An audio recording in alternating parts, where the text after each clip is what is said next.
नमस्कार, मैं हूं अंकुर और आप देख रहे हैं सत्यहिंदी.com। आइए एक नजर डालते हैं अब तक की सुर्खियों पर।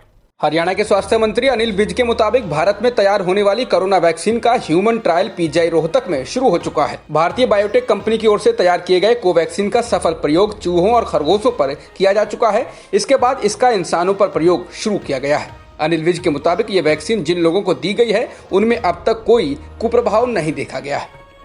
दवा बनाने वाली कंपनी जाइडस कैडिला ने कहा कि अगले साल फरवरी मार्च तक कोरोना वायरस की वैक्सीन के क्लिनिकल ट्रायल पूरा करने की कंपनी की योजना है। समाचार एजेंसी रॉयटर्स के अनुसार कंपनी के चेयरमैन पंकज पटेल ने कहा कि सब ठीक रहा तो कंपनी साल भर में वैक्सीन के 10 करोड़ डोज बना सकेगी। कैडिला कोरोना की वैक्सीन बना रही है।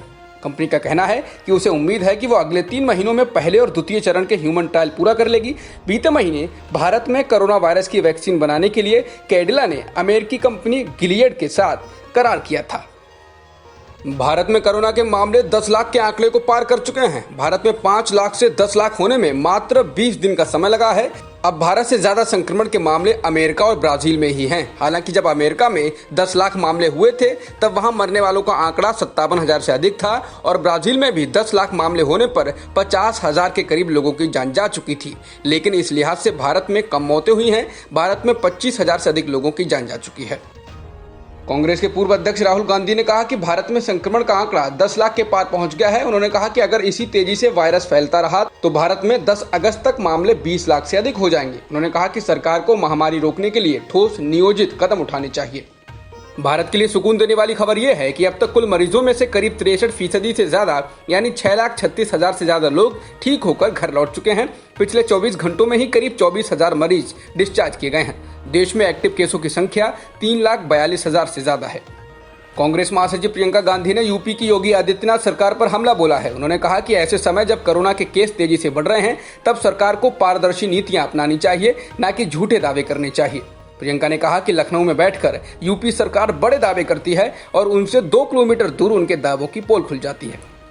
पिछले 24 घंटों में उत्तर प्रदेश में संक्रमण के 1733 नए मामले सामने आए हैं। अब प्रदेश में कुल एक्टिव केस 16,445 हो गए और ठीक होकर डिस्चार्ज लोगों की संख्या 27,000 से ज्यादा हो गई है। इसके अलावा संक्रमण से मरने वालों की संख्या 10,084 हो गई है। कल उत्तर प्रदेश में सर्वाधिक 54,207 सैंपल्स की टेस्टिंग की गई है। अब तक प्रदेश में कुल मिलाकर 13,79,000 से अधिक सैंपल्स की टेस्टिंग की जा चुकी है। उत्तराखंड के मुख्यमंत्री त्रिवेंद्र सिंह रावत के मुताबिक राज्य में कोरोना संक्रमण पर अंकुश लगाने के लिए प्रत्येक शनिवार और रविवार को लॉकडाउन लागू करने का फैसला लिया गया है। इसके लिए गाइडलाइंस जल्दी ही जारी की जाएंगी। हरियाणा के डिप्टी सीएम दुष्यंत चौटाला के सचिव कोरोना वायरस से संक्रमित पाए गए हैं। इसी के साथ चौटाला अब आइसोलेशन में चले गए हैं। बताया गया है कि उनके और उनके परिवार के साथ स्टाफ की जांच शनिवार को होगी। उनकी कोठी को सैनिटाइज किया गया है। चौटाला के सचिव ने सिरसा में अपने घर जाने के बाद जांच कराई थी।